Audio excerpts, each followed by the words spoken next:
My name is Shelby Bishop, and this is the final presentation for HPHE 6310.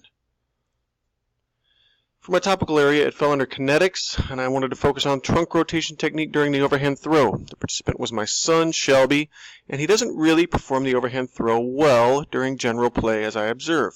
He's not currently in any sports like football or baseball or anything like that where the overhand throwing motion is common.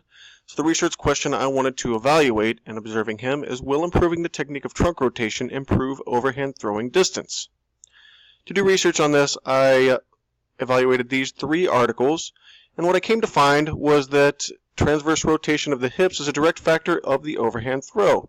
I task analyzed the movement pattern along with what was presented in the articles, and I set forth to provide meaningful prompts without a lot of useless information. We practiced twice a week for 30 minutes. I used a lot of demonstrations to make sure he was performing the movements correctly, and we used a lot of activities to make sure he stayed engaged and stayed involved and was having a good time. The hypothesis I developed was that improving the technique of trunk rotation during the overhand throwing motion will positively affect the distance that the individual will be able to throw. So to go about doing this, I used a pre-assessment, a midpoint assessment, and a post-assessment. We did 15 throws, 3 sets of 5, with a few seconds in between. I recorded throwing distances at each assessment and compared the longest throw, the high throw, the shortest throw, the low throw, and the average of the throws. Through evaluation of the pre-assessment video, I was able to use my task analysis and develop a practice plan to improve power as measured by his throwing distance. We used a variety of activities to keep him engaged in the activity. And then once the assessment was finished, the final post-assessment, I compared that video to the pre-assessment to determine whether he improved his trunk rotation. So some of the activities we used, I'm just going to show you a video here of one of the activities we used. In this activity, we were throwing objects of various sizes, shapes, and weights. Some of the objects are there in the background to give an example. What we're looking for here is the good T-shape in practice that he would consistently perform. His hand and his foot are moving together, attached by a string, and he is looking out over his non-throwing hand, and he is open to the camera. As you can see, his body is open to the camera, and as we roll through the skill, he is going to really rotate his shoulders till his back is to the camera now, and he is performing the skill, the trunk rotation, well. So that's a video of him using different sizes, shapes, and weights of projectiles. We also have video of him practicing with targets. Accuracy was never the focus, but these were really engaging activities for him, something that really kept him motivated, and he could practice independently. This video, as well as this one of him performing an overhand strike on a tether ball that's hanging from a basketball goal. We also used a speed bag in our basement for regular practice, and that seemed to work really well. But these videos are also available on my YouTube channel, rsbishop65, where the rest of the videos for this course are. Here's a clip of my data, the comparison of the pre-test, the midpoint assessment, and the post-assessment summary. If you look at the longest throw for the pre-assessment, it's not much different than the post-assessment. There's some increase, but overall his longest throw was not significant. The shortest throw of 15 feet in the pre-assessment is significantly shorter than the shortest throw for the post-assessment, and then the average 27.6 for the pre-assessment went up the midpoint to 32.5 and then up to 36.1, which shows a drastic increase in his throwing distance. And here is a video comparison of the pre- and post-assessment throwing motion. In this video, we are comparing the pre-assessment and post-assessment throwing motion for Shelby in the overhand throw, with the pre-assessment here on the left and the post-assessment here on the right. So as we're looking at their load phase, at the wind-up phase, and the post-assessment, you can see a nice T-shape here. That's what we're looking for. And his shoulders are very open. He is pretty much squared up with the camera down the line.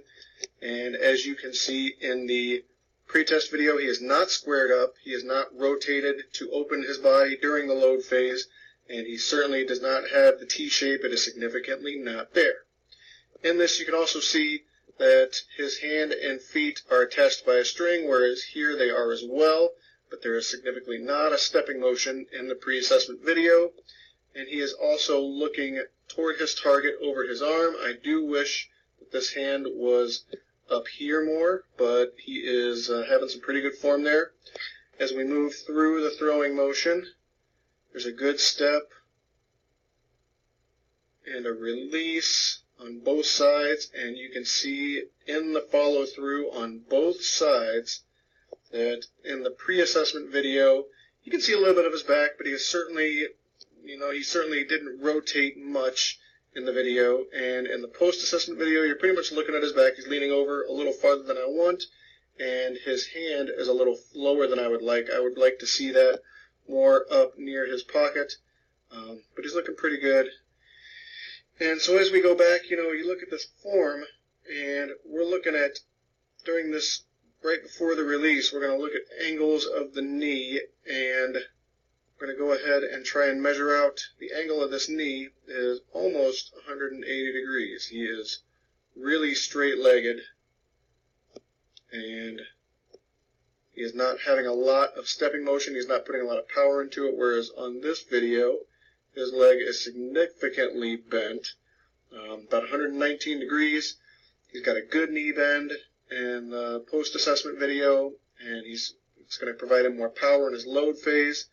And as we move through the throwing motion, and that follow through, you see good trunk rotation from pre-assessment. If you watch here, on the post-assessment video that is, watch his whole body rotate about 180 degrees. You go from seeing his squared up chest to seeing his squared up back.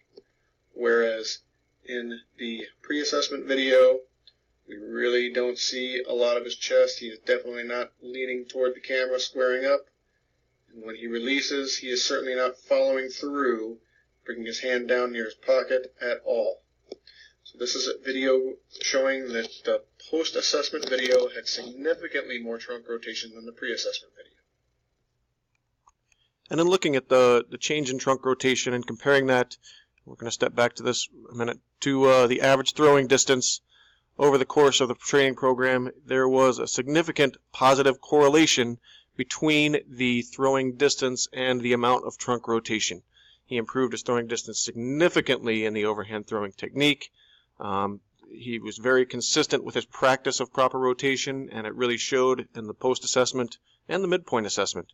And he's really started to engage more in activities that involve overhand throwing. He's not nervous, he's not hesitant to get involved, because he wasn't very successful before. He didn't have a lot of power, didn't have a lot of distance, still going to work on accuracy coming forward, but he's a lot more confident, he's a lot more willing to play games with his peers. And because of this, I see this program as being really successful. It was involved, and it's very individualized. You really have to evaluate the skill you're talking about, the task analysis of the overhand throw, and you have to know your learner, and you have to develop a plan specific to the learner's needs and look at where you can improve their motion, their technique of the overhand throwing motion to really get that trunk rotation. And it's something I'm going to focus on, whether it be prompting for the load phase or on the follow-through or during the process of the stepping motion, etc., etc. But evaluating learners and being able to look at where their needs are for a motion is something that I've really gotten out of this, and it's something I'm going to use for every unit I develop going forward. And of course, you always have to make sure that the activities are fun, the kids are having a good time, and that they're leaving with a positive attitude about physical activity, being involved with their peers, and of themselves. If you have any questions or comments or would like any more information, there are videos related to this that I did not get to play in this presentation that are on my YouTube channel. Again, that's rsbishop65. And you can contact me at rvn6350@wmich.edu. My cell phone number is 812-219-0518. Feel free to reach out with any questions or concerns. Thank you, and have a lovely day.